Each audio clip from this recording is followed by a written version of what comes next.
توليت هو علامة استفهام كبيرة جدا. حبيبي ليه تغيب وتسيبني لحالي، ما تفهمش بالظبط اللهجة اللي هو بيتكلم بيها. لعبالي في دماغي وما فيش مكان للباقي. لان من اول وهله انت بتعرف ان الكليب بيرمي على فيلم ايس كريم في جليم. انا مش شايف اي حاجة من الكلام دوت.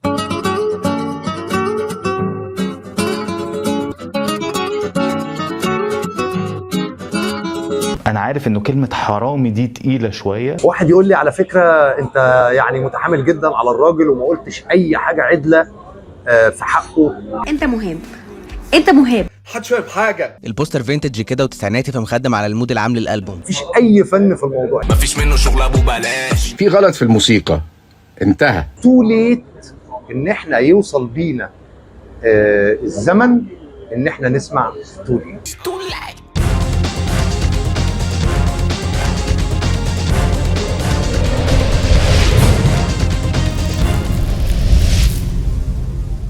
اهلا بيكم في فيديو جديد.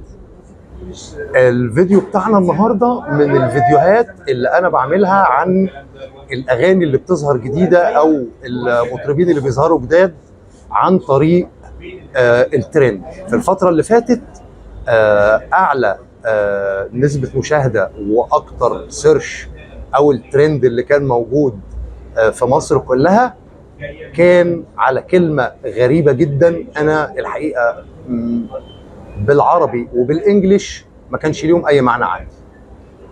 يعني بالعربي كانت بتتكتب تواليت وبالانجليش كانت بتتكتب تواليتي، يعني على حسب ما انا الفرانكو ارب اللي هو مكتوب بيه. ولكن اللي انا عرفته في الاخر ان هو يعني مغني جديد اسمه تو ليت. حبيبي ليه تغيب وتسيبني لحالي.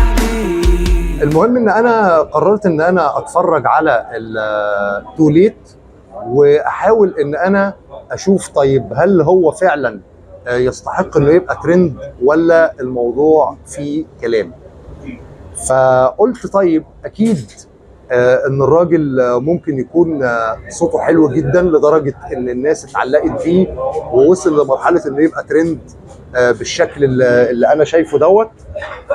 لكن الحقيقة ان هو ما طلعش صوته حلو، طلع صوته عادي جدا.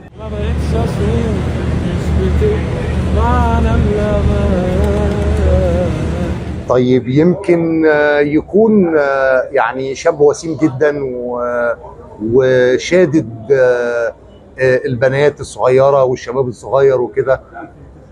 لا برضه للأسف ده هو حتى مغطي وشه. سبحان الله يعني اول لما حطيت ماسك على دماغي بقيت بعرف اقول كل حاجه. طيب يمكن الاغاني اللي هو عاملها اغاني جامده جدا والمزيكا اللي عاملها جامده جدا لدرجه ان هو يوصل لان هو يبقى الترند رقم واحد بالشكل اللي انا شايفه دوت. فسمعت الاغاني وبعد ما سمعت الاغاني بتاعته فاكتشفت في الاخر ان الاغاني فيها مشكله في الموسيقى، في عدم توافق ما بين الموسيقى اللي هو بيستخدمها والريتم اللي بيعمل عليه الاغنيه، وكمان طريقه الغنى بتاعته ما تعرفش هل هو بيغني مصري ولا شامي ولا خليجي. ما تفهمش بالظبط اللهجه اللي هو بيتكلم بيها. لعبالي في دماغي وما فيش مكان للباقي، حبه يا ناس مفتري. والى جانب ان فيه كلمات كتيره جدا في الاغاني بتاعته مش باينه هو بيقول. وخلصت بوش على الكلام يا. الى جانب كمان ان لما اتفرجت على الفيديوز بتاعته بصراحه يعني حاجه يعني صعبه جدا. فوت ايامه بس قال لي من بعد ده. لو حبينا بقى ان احنا طيب نفهم ايه الموضوع بالظبط هيطلع ايه في الاخر. محدش فاهم حاجه. الموضوع بمنتهى البساطه هو الترند. بتكلم بس مش هتشوفوني. هو مش عايز غير الترند، وللاسف موضوع الترند ده بقى هو اللي ماشي دلوقتي في الحياه بشكل عام. مش فارق لي لو تسمعوني. الترند هو اللي بيعمل النجم. حتى النجم اللي بيبقى حظه شويه من المشاهدات او من الشهره او كده بيدور على الترند. الاعلامي اللي بيبقى مش ناجح قوي مع الناس على شاشات التلفزيون، بيدور على الترند. اي شخصيه عامه بيكون نجمها قفل شويه في المشاهدات او في الاقبال على الشغل بتاعه، بيدور على الترند. فهي المشكله هي الترند. انا شفت شاب عامل فيديو كامل بيحلل فيه الالبوم بتاع تو ليت، وخلينا نتكلم عن الالبوم تراك تراك بالترتيب ونستشف القصه اللي ورا الالبوم ايه.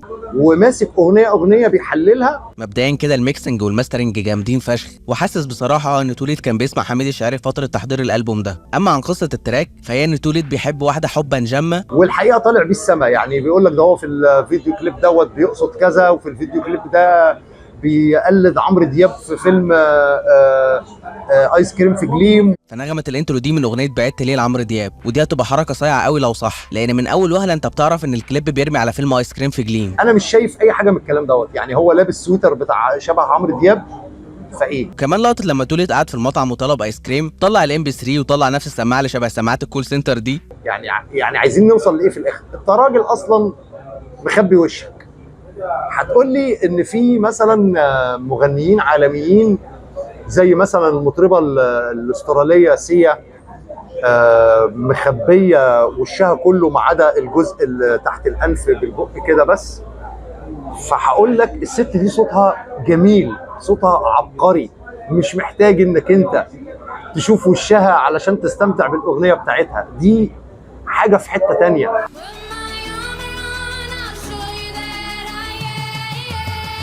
انما انت اصلا مخبي بقك. لما هتطلع لايف هتضطر انك انت تعمل الاغاني بتاعتك كلها بلاي باك، ولما بتيجي تغني تمام صوتك هيبقى مكتوم من القماش اللي محطوط او الصوف اللي محطوط اللي انت مخبي بيه، الماسك اللي انت مخبي بيه وشك.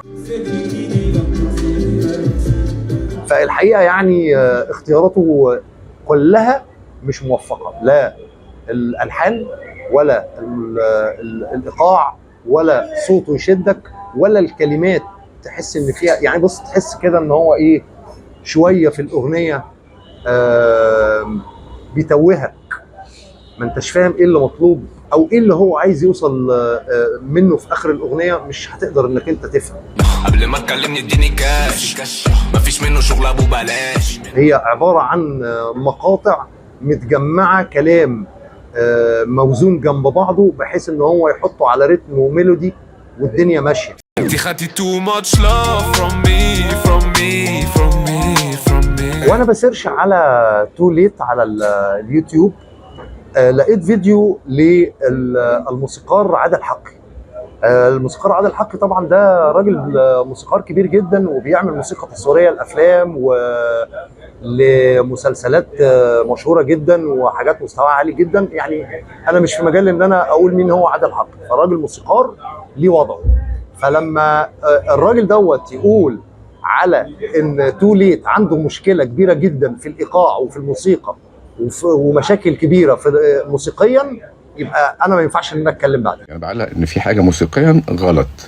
يعني اللي عامل الاغنيه دي يا واخد لوب من الجيتارات دي فالكوردات ما بتقعش في نفس المكان بتاع اللحن. يعني ارجو اللي ما بيفهمش في الكلام اللي انا بقوله بلاش يخش يفتي ويجود ويزود. لما بتكلم في ميوزك ثيوري او النظريه بتاعت الموسيقى ما فيهاش بقى اصل ده الجديد وده في غلط وفي صح، انما في تكنيك غلط، في حاجة غلط. ولما بنسيب الغلط ده مستوانا بيسوء أكتر، وإحنا يعني أصلا مش ناقصين إن المستوى الفني يبقى أسوأ من كده. فأي حد يجي عايز يجود على الكلام ده ياخد جنب كده، يعني ما يجيش يوجع لي دماغي. في غلط في الموسيقى انتهى. انا عموما في الفيديوهات بتاعتي دايما بكلمكم سواء بقى عن موسيقى الثمانينات والتسعينات او ما قبل ذلك من ايام عبد الحليم حافظ وام كلثوم والناس اللي احنا اتربينا عليهم، وكمان ما بغفلش الناس الجديده. قدمت لكم فيديو عن كايروكي، وقدمت لكم فيديو عن المطرب نبيل، والناس الحقيقه عاملين شغل عالي جدا، وفي ناس تاني كتير هعمل عنهم فيديوهات ان شاء الله في الفتره اللي جايه، والناس تستحق الاشاده والثناء على الشغل بتاعهم لانه مستواه عالي جدا. انما لما نيجي نتكلم على تو ليت الموضوع مختلف.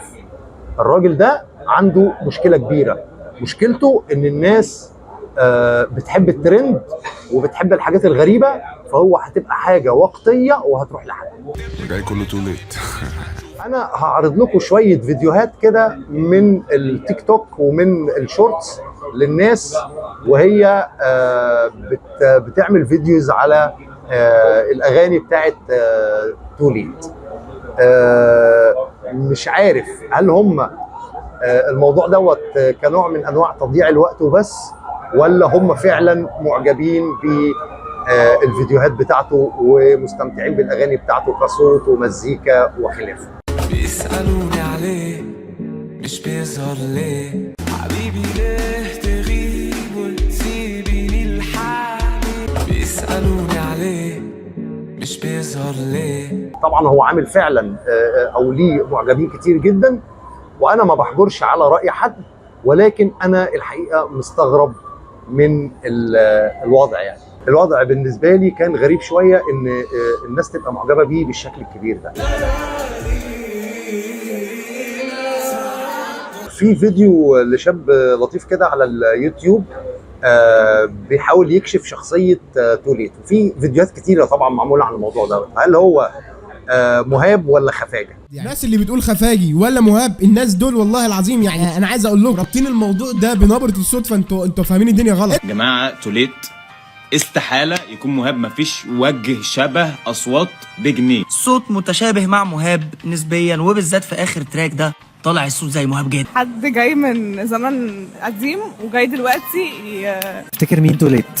مهاب طبعا. حاسه هيطلع ميكس ما بين ثلاث اشخاص. واحد صاحبي اسمه سمير سو تو ليت. عشان ركزت في حواجب تو ليت لقيت ان تو ليت حواجبه واصله لحد هنا كده، في شعر طالع من هنا. انت مهاب، انت مهاب. دلوقتي معانا الفنان تو ليت هيكشف عن شخصيته. حبيبي ليه يريوي.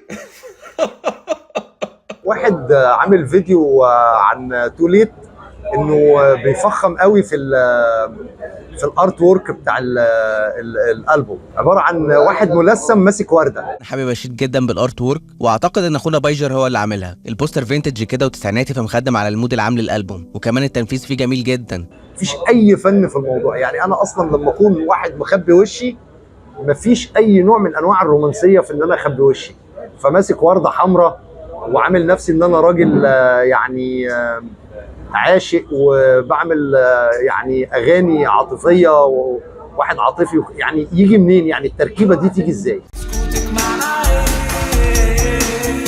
تعالوا بقى نشوف الفنان تو ليت وهو على المسرح بيبقى عامل ازاي. الحقيقه الازياء اللي بيبقى لابسها غريبه جدا، لا تمت للمطرب طالع. هتقول لي طيب ما هو اصل بتوع الراب، واصل هو الموسيقى بتاعته لا هي راب ولا هي ار ان بي ولا هي بوب ولا هي اي نوع من انواع الحاجات دي.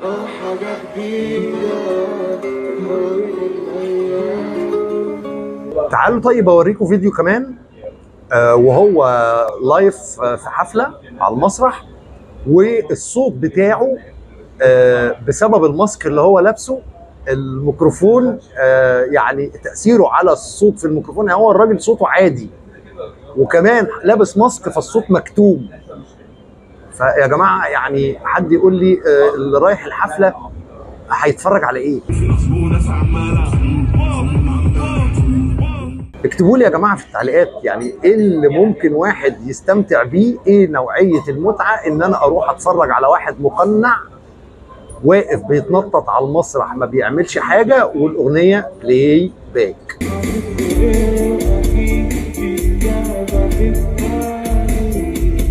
واحد يقول لي على فكره انت يعني متحامل جدا على الراجل وما قلتش اي حاجه عدله في حقه طول الفيديو. هقول لك اوكي، انا بحب دايما الجديد وبحب القديم، بحب كل انواع الموسيقى والموسيقى اللي جايه من كل العصور، لكن الموسيقى اللي فيها غنى، اللي فيها فن، اللي فيها حاجه تتسمع، اللي فيها حاجه تتقال، لكن لما يبقى الموضوع كله فلات بالمنظر دوت انا لازم اطلع اقول ان الموضوع مش عاجبني من الالف للياء. وهحط لكم الاثنين مع بعض وتشوفوا الفرق، يعني طلعوا لي فرق.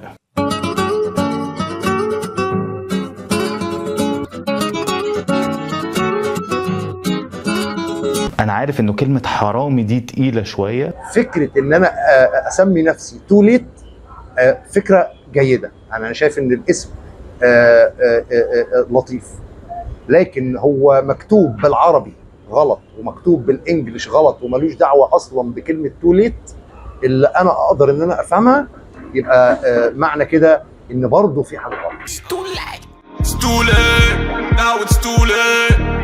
انا عندي ملحوظه خطيره جدا، ان انا في احد الفيديوهات اللي هي حفله من الحفلات بتاعته لقيت محطوط عليها لوجو بتاع البرنامج العالمي الشهير E.T.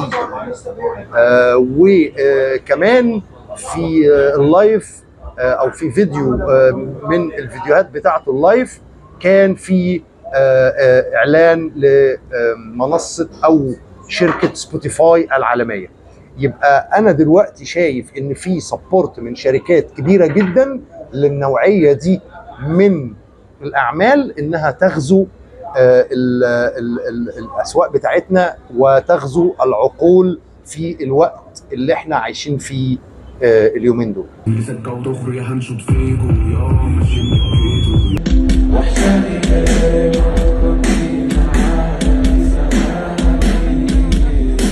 توليت هو علامة استفهام كبيرة جدا، لازم ندور عليها. مش ندور بقى هو خفاجة ولا مش عارف مين، لا، ندور على ايه اللي ورا الظاهرة دي ونحاول ان احنا ناخد بالنا كويس جدا في الفترة اللي جاية عشان نحمي مجتمعنا والأجيال الجاية من الظواهر الغريبة اللي ممكن ان هي تظهر في اي وقت من الاوقات الصعبة اللي احنا عايشين فيها دلوقتي. اللي انا عايز اقوله ان توليت ان احنا يوصل بينا الزمن ان احنا نسمع توليت. اتمنى ان انا اكون عرضت لكم الموضوع بشكل مقلق زي ما انا قلقان منه، واتمنى ان احنا ناخد بالنا من الكلام اللي انا قلته في الفيديو بتاعي دوت وطبقوه وشوفوا اسمعوا كده اغنيه او شوفوا فيديو لتوليت وشوفوا هل انا متجني عليه ولا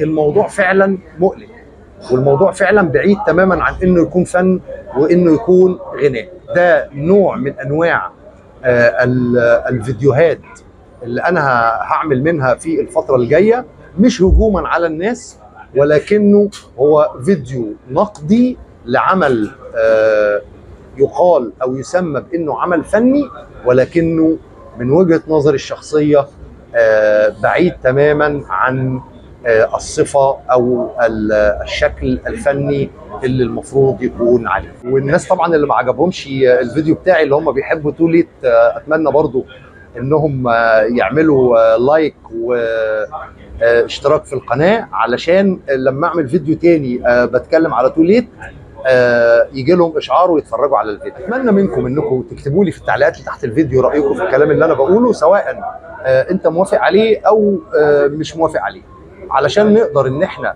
نكمل في السلسله دي من الفيديوهات اللي هي سلسله الفيديوهات النقديه اللي انا ناوي ان انا في الفتره اللي جايه اعملها علشان استفيد من رايكم ونقدر ان احنا يبقى في تواصل ما بيننا وما بين بعض.